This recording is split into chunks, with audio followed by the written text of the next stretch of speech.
He is full of valor as of kindness, princely in both. Oh, that we now had here but 10,000 of those men in England that do no work today. What's he that wishes so? My cousin Westmoreland? No, my fair cousin.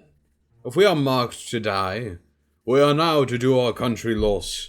And if to live the fewer men the greater share of honour, God's will, I pray thee, wish not one man more. By Jove, I am not covetous for gold, nor care I who doth feed upon my cost. It yearns me not if men my garments wear. Such outward things dwell not in my desires.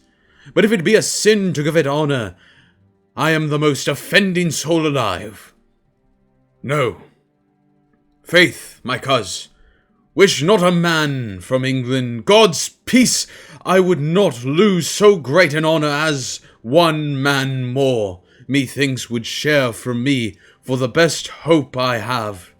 Oh, do not wish one more, rather proclaim it, Westmoreland, through my host, that he which hath no stomach to this fight, let him depart.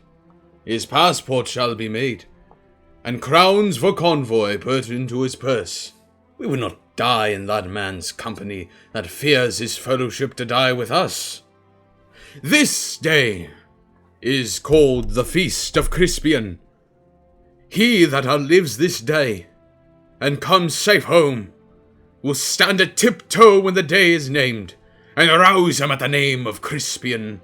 He that shall live this day and see old age will yearly on the vigil feast his neighbours, and say, tomorrow is Saint Crispin. Then will he strip his sleeve and show his scars, and say, these wounds I had on Crispin's day. Old men forget, yet all shall be forgot. But he'll remember with advantages what feats he did that day. Then shall our names familiar in his mouth as household words. Harry the King, Bedford and Exeter, Warwick and Talbot, Salisbury and Gloucester be in their flowing cups freshly remembered.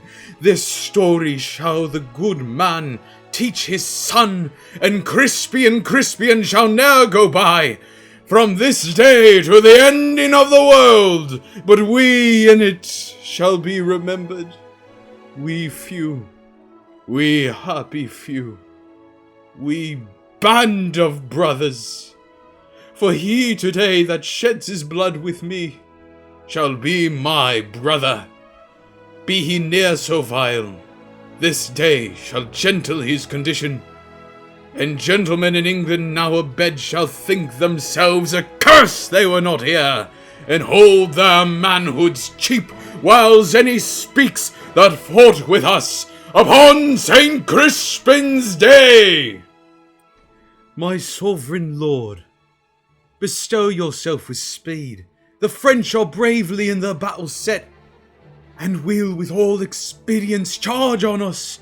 All things are ready, if our minds be so. Perish the man whose mind is now backward.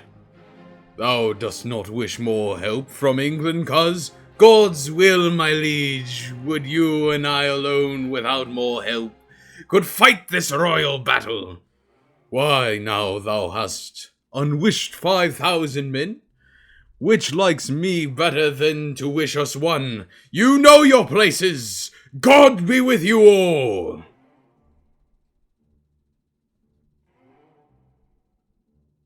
Once more, I come to know thee, King Harry. If for thy ransom thou wilt now compound before thy most assured overthrow, for certainly thou art so near the gulf, thou needs must be engulfed.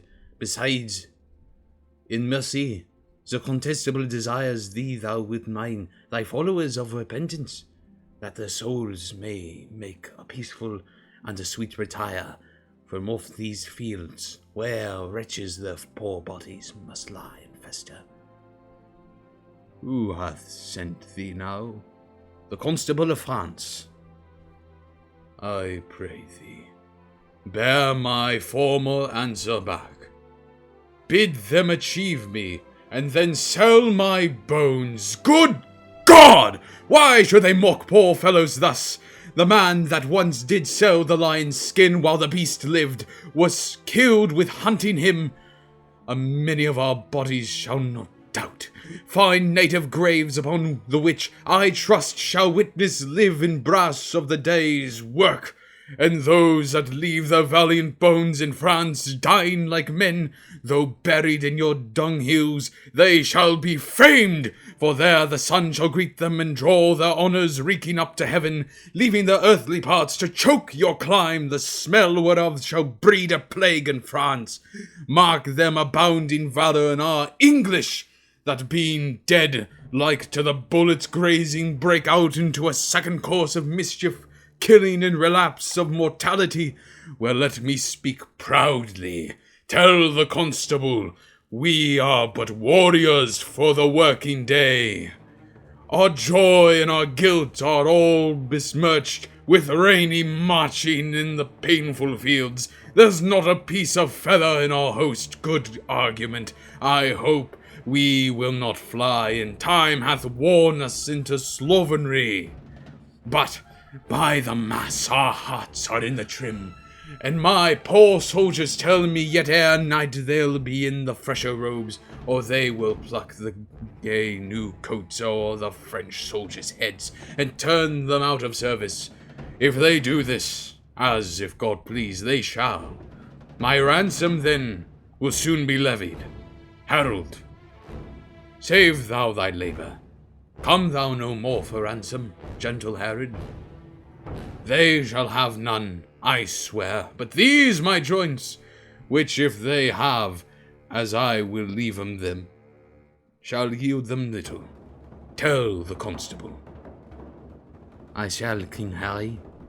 In so fare thee well, thou shalt never hear Harold no more. I fear thou'lt once more come again for ransom.